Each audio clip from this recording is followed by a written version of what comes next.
had happened where you decided, okay, this is going to be my life, and how did you prepare yourself to be able to change other people's lives?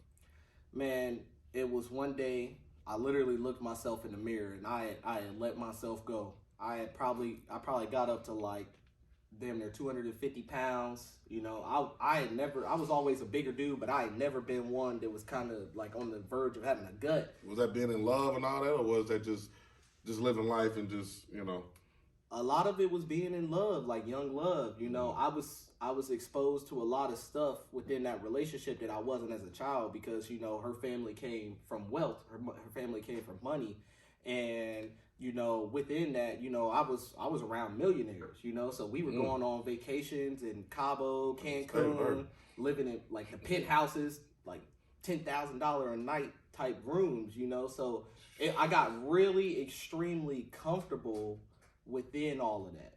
You know what I mean? And it just kind of, I started to let myself go. I was working at Dick's Sporting Goods. I had all the latest and greatest sports apparel, but I didn't really feel like I had anything going on with life.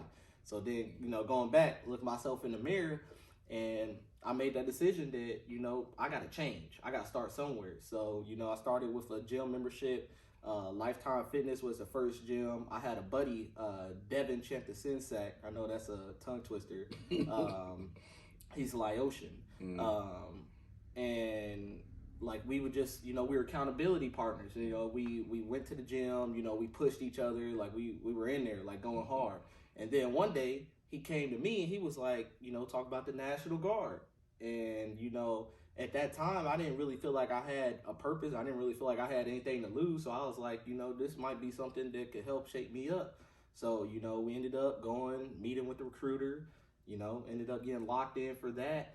And then, you got to take like the ASVAB, it's like the SAT of the military. And that was the first time I like realized my true intelligence. Cause I never studied for that test or anything like that and scored in like the top tier to the point where they were like, you can choose any job you want, but at the time I was in school at Ivy Tech and I was, majoring in criminal justice. So I wanted to do something more in that field. Well, first and foremost, I wanted to do, I think it was human resources. Cause I going into the military, I wanted to do the safest job possible first and foremost. So I'm just gonna put that out there. I tried to do human resources. They told me that wasn't available. And then I was like, okay, so what's the closest thing you got to, pretty much the criminal justice field? And they were like, well, we got open as an intelligence analyst.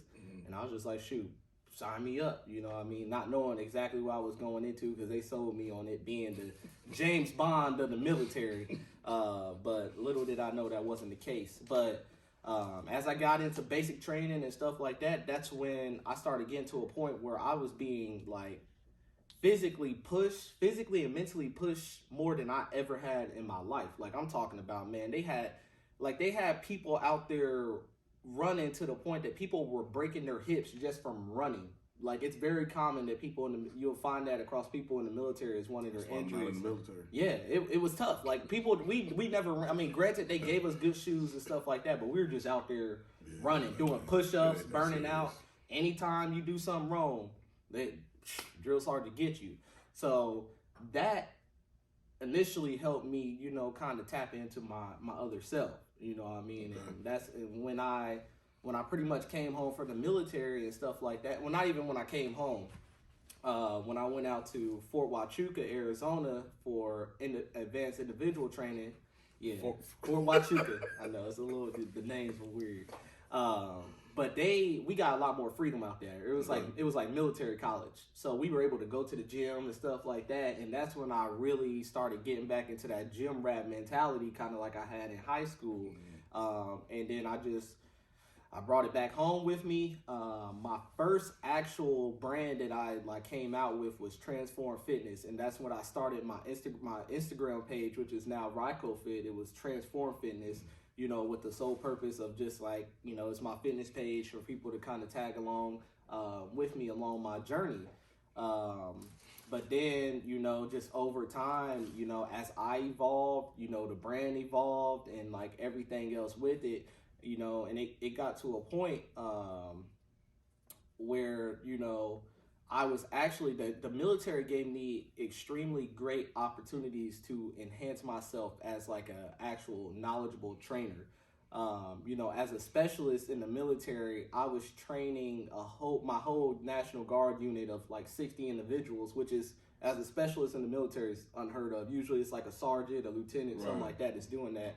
But being that they saw like how serious I was within the fitness, you know, they took that and they let me do that.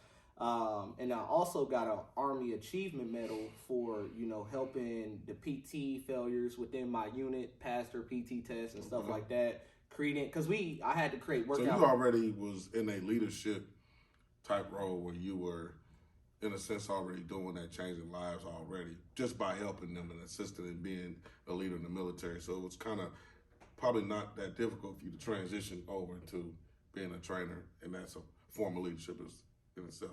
Yeah, but I mean, even honestly, at that time, I was a leader and didn't even truly know what I was doing. I was just doing it because I just thought it was the right thing to do. The TajLongino Show.